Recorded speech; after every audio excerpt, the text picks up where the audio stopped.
Hello friends, welcome back to my YouTube channel VK knowledge. तो friends, आज की video में हम बात करने वाले हैं GDS rule 3 online transfer portal के बारे में।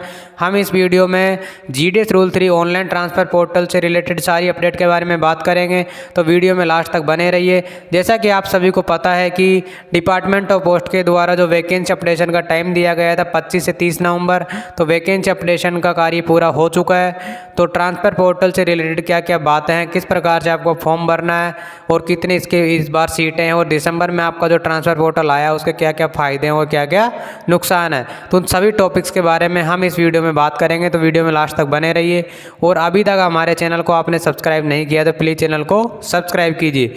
आइए दोस्तों, वीडियो शुरू करते हैं और बात करते हैं कि GDS rule 3 online transfer portal से रिलेटेड क्या क्या अपडेट है जो जानना आपके लिए बहुत ही ज़रूरी है। तो आइए दोस्तों, वीडियो स्टार्ट करते हैं।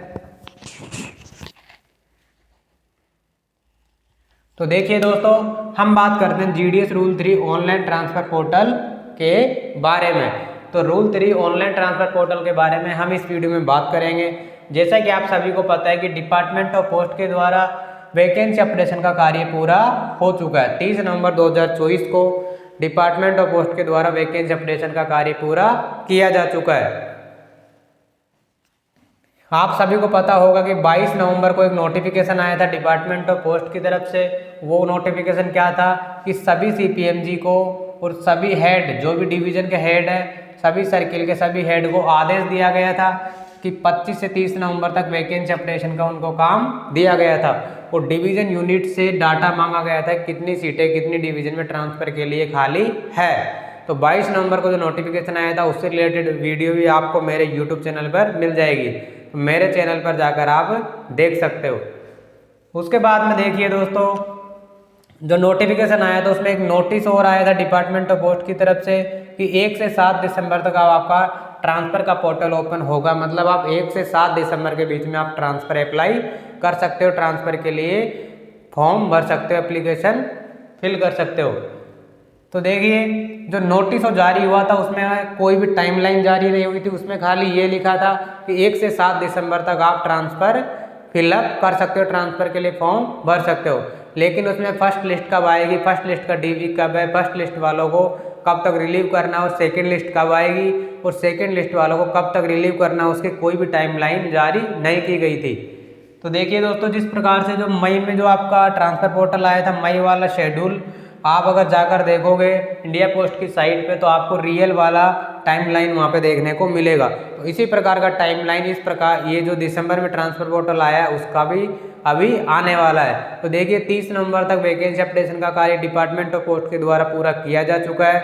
तो 1 तारीख को है, क्या वार है, 1 तारीख को संडे है, तो 2 तारीख, तो 2 दिसंबर 2024 से ये आपको टाइमलाइन कभी भी जारी हो सकती है कि आप ट्रांसफ़र कब से कब तक भर सकते हो। उस टाइमलाइन में आपको क्लियरली ये पता लगेगा कि आप फॉर्म कब से कब तक भर सकते हो, और अगर आपको उसमें कुछ भी एडिटिंग करने का टाइम दिया जाएगा डीओपी के द्वारा तो वो भी लिखा होगा, और आपकी फर्स्ट लिस्ट कौन सी तारीख को रिलीज होगी वो भी होगा, और फर्स्ट लिस्ट वालों को कब तक रिलीव करेंगे, और सेकेंड लिस्ट का भी उसमें क्या ब्यौरा दिया जाएगा। तो अभी तक वो टाइमलाइन जारी नहीं हुई है, जैसा कि मई में जो ट्रांसफ़र आया था उसमें जारी हुई थी। अभी तक उस नोटिस में खाली यही बताया था दिसंबर वाले ट्रांसफ़र पोर्टल में कि 1 से 7 दिसंबर तक पोर्टल ओपन होगा, ट्रांसफ़र के लिए आप फॉर्म अप्लाई करोगे। तो उसके लिए टाइमलाइन जैसे ही जारी होती है तो उसका अपडेट आपको हमारे चैनल वीके नॉलेज पर मिल जाएगा। तो चैनल को प्लीज़ सब्सक्राइब कीजिए। उसके बाद देखिए 2 दिसंबर, 1 तारीख को क्या है आपका संडे है, 1 दिसंबर 2024 को संडे है, तो 2 दिसंबर 2024 मंडे से सभी की टाइमलाइन क्या होगी, जारी हो सकती है। तो देखिए 2 दिसंबर 2024 से सभी की टाइमलाइन जारी कभी भी हो सकती है, क्योंकि संडे के दिन तो सभी की छुट्टी रहती है, तो 1 तारीख के दिन तो आपका कोई भी काम नहीं होगा। तो मंडे 2 दिसंबर 2024 से सभी की टाइमलाइन जारी कभी भी हो सकती है।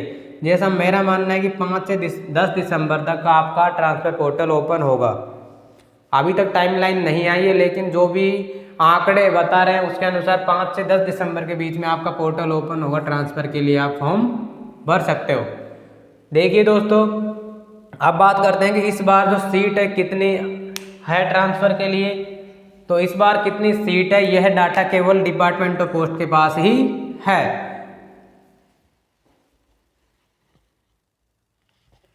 तो इस बार ट्रांसफर में कितनी सीटें हैं इसका डाटा डिपार्टमेंट ऑफ पोस्ट के पास ही है।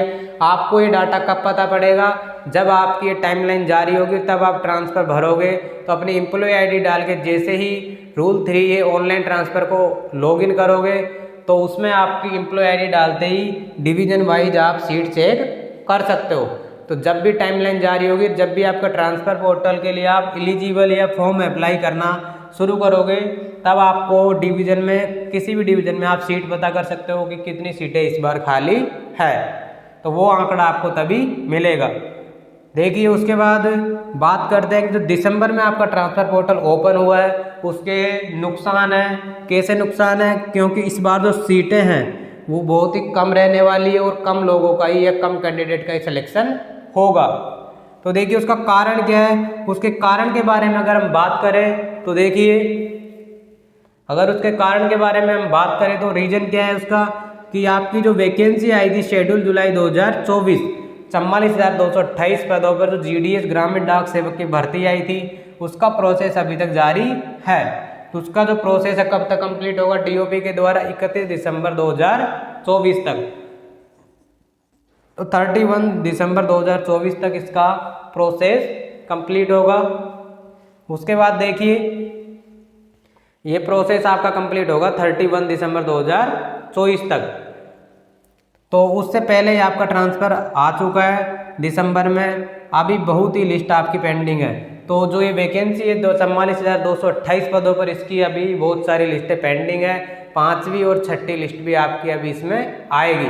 तो देखिए 31 दिसंबर तक ये प्रोसेस पूरी होगी, उससे पहले आपका ट्रांसफ़र पोर्टल ओपन हो चुका है। तो अभी बहुत ही लिस्ट पेंडिंग है। तो देखिए इस प्रकार ये जो ट्रांसफ़र आपका आया है दिसंबर में और ये प्रोसेस भी अभी जारी है। ये वैकेंसी 44,228 पदों की, तो ये प्रोसेस भी जारी है और उसी बीच में आपका ट्रांसफ़र आ गया। तो देखिए ये ट्रांसफ़र पोर्टल का नुकसान तो ये है कि अगर ये मान लो जनवरी 2025 में ये आता तो जो आपकी वैकेंसी थी 44,228 पदों पर, ये प्रोसेस पूरा हो जाता भर्ती का, तो डिवीज़न के पास एक सटीक डाटा आ जाता डीओपी के पास कि किस डिवीज़न में कितनी सीटें खाली है। तो जितनी भी जो सारी सीटें खाली होती वो ट्रांसफ़र के लिए आप में ऐड हो जाती। तो जनवरी में अगर ट्रांसफ़र आता तो उसका फ़ायदा ये होता कि बची हुई जो पोस्ट ट्रांसफ़र में निकाल देते, ट्रांसफ़र में डाल देते, अपडेट कर दी जाती। तो दिसंबर में ट्रांसफ़र आया है तो उसका ये नुकसान सीधा सीधा ये है कि जो वैकेंसी है अभी तक कंप्लीट नहीं हुई है 44,228 पदों वाली। तो वैकेंसी अगर कंप्लीट नहीं हुई है तो डिपार्टमेंट ऑफ पोस्ट के पास सटीक डाटा नहीं है डिवीज़न वाइज कितनी सीटें खाली है, कहाँ पर कितनी सीटें खाली है। अगर ये जनवरी में ट्रांसफ़र आता तो उसका फ़ायदा ये होता कि जितनी भी सीटें अभी इस वैकेंसी की जो खाली है वो जनवरी में आपके ट्रांसफ़र में आ जाती। तो देखिए और इसके बाद में हम बात करते हैं एक इम्पोर्टेंट टॉपिक के बारे में कि जैसे ही आप ट्रांसफ़र भरोगे तो रजिस्ट्रेशन करने से पहले ध्यान देने वाली बातें कौन सी है, देखो वो पहले जानना आपके लिए बहुत ही ज़रूरी है कि रजिस्ट्रेशन करने से पहले क्या आपको ध्यान रखना है। तो देखिए जैसे ही अगर मान लो आपका फॉर एग्जांपल 3 दिसंबर 2024 से आप ट्रांसफ़र के लिए फॉर्म भरना शुरू हो गए कि टाइमलाइन जारी हो चुकी है, 3 दिसंबर से आप 10 दिसंबर तक फॉर्म भर सकते हो। तो देखिए जैसे ही अगर फॉर्म फिलअप स्टार्ट हो जाए तो आपको फर्स्ट 1 या 2 दिन में आपको फॉर्म नहीं भरना है। क्यों नहीं भरना है, क्योंकि जो वैकेंसी अपडेट होती है डिवीज़न की उसमें 2-3 दिन का टाइम लगता है। जैसे आप अगर फर्स्ट दिन ही फॉर्म भर दोगे, जैसे मान लो आपकी एम्प्लॉय आईडी आपने डाली तो 20 सीटें बता रहा है, लेकिन आप उसके अगले 3 दिन बाद चेक करोगे तो 20 सीट होगी, जो भी जितनी वैकेंसी अपडेट होनी होगी वो ऐड होकर उसमें आ जाएगी। अगर मान लो 20 सीटें आपने 20 पे अप्लाई कर दिया और अगर बाद में वैकेंसी जब अपडेट होगी तो मान लो 50 सीट हो गई तो आपका नुकसान होगा कि नहीं होगा। तो आपको फॉर्म कब भरना है, 2 या 3 दिन का वेट करना है, तुरंत ही आपको फॉर्म नहीं भर देना है, वेट आपको ज़रूर करना है, इंतज़ार करना है 1-2 दिन का कि वैकेंसी अपडेट होती है तो उसमें सीटें बढ़ती है ट्रांसफ़र के लिए, डिवीज़न वाइज जो भी डाटा है वो अपडेट हो जाता है। तो मुझे उम्मीद है कि GDS rule 3 online transfer portal से रिलेटेड जो भी अपडेट है वो मैंने आपको बताई, जो आपको समझ में आई होगी। अगर वीडियो में बताई गई जानकारी आपको पसंद आई हो और वीडियो आपको अच्छा लगा हो तो वीडियो को प्लीज़ लाइक कीजिए और वीडियो को ज़्यादा से ज़्यादा अपने दोस्तों में शेयर कीजिए, लाइक कीजिए और चैनल को अभी तक सब्सक्राइब नहीं किया तो प्लीज़ चैनल को सब्सक्राइब कीजिए। और ऐसे ही लेटेस्ट अपडेट पाने के लिए हमारे चैनल वीके नॉलेज को सब्सक्राइब कीजिए। मिलते हैं दोस्तों नेक्स्ट वीडियो में। Thank you.